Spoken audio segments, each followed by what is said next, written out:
Welcome to 8 Weeks to Better Habits. This is Jake. I'm going to talk to you all about our first lesson today, which is finding your why or your purpose behind why you want to change or why you want to create habits. People think that they can take on everything at once to create the quickest change as possible, but that's not how reality works, right? You could take on exercise, you can take on nutrition, take on all these things, but how long can you sustain that? Probably very, very little, and it's not going to last very long. You might get results at first, but then as soon as you can't do one thing, then the next thing, and then all of a sudden you're back to where you started. And that's a typical cycle in the fitness industry, and I see that all too often as people try to take on way too much at one time, and it gets overwhelming.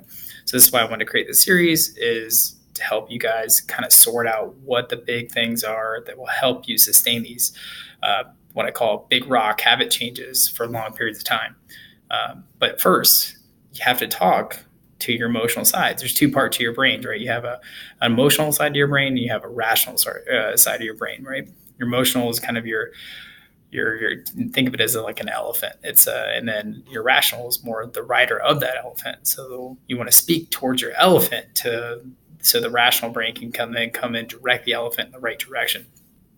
And your elephant is your emotions, right? Think of it as a big 1,000-pound animal that just will go where it wants to go if it's not motivated correctly. So motivation is your why, your purpose, and that's what we want to try to build on. So that can be, you don't want to think of it as like, oh, I want to lose 10 pounds. There's nothing wrong with that. I want to lose 10 pounds, but you're speaking to your rational brain when you say that. You're not speaking to the emotional side of the brain, because once change starts to hit and you have to make changes to get that 10 pounds, I don't think the emotional side is going to be that motivated in order to stick towards the path. So pick something like, okay, well, I'm going to dig deep. You might have to write 3 things down before you figure out what it is that you want to narrow your focus on. That's your big purpose.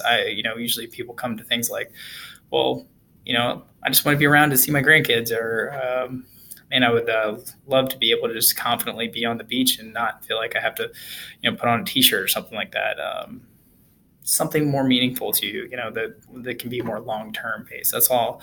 And write down these things. That your goal for this lesson is to try to write down 3 things that are meaningful to you. Write them down and circle the top one so you can speak to that emotional side, not just the rational side of the brain.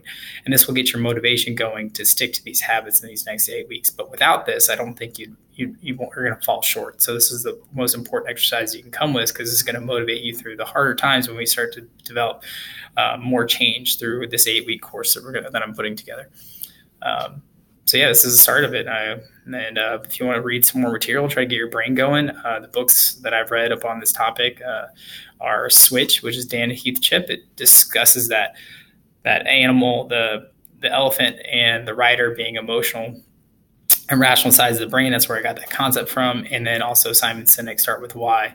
And it's more of a business book, but it teaches you how powerful the why purpose is. And if you don't have that, you're going to be selling yourself short. Okay, so goal for this one: write down 3 things that are purposeful, why you want to create change, circle the top one, and put that somewhere where you can see it daily. So that way it motivates your elephant every day to stay motivated and stay on course.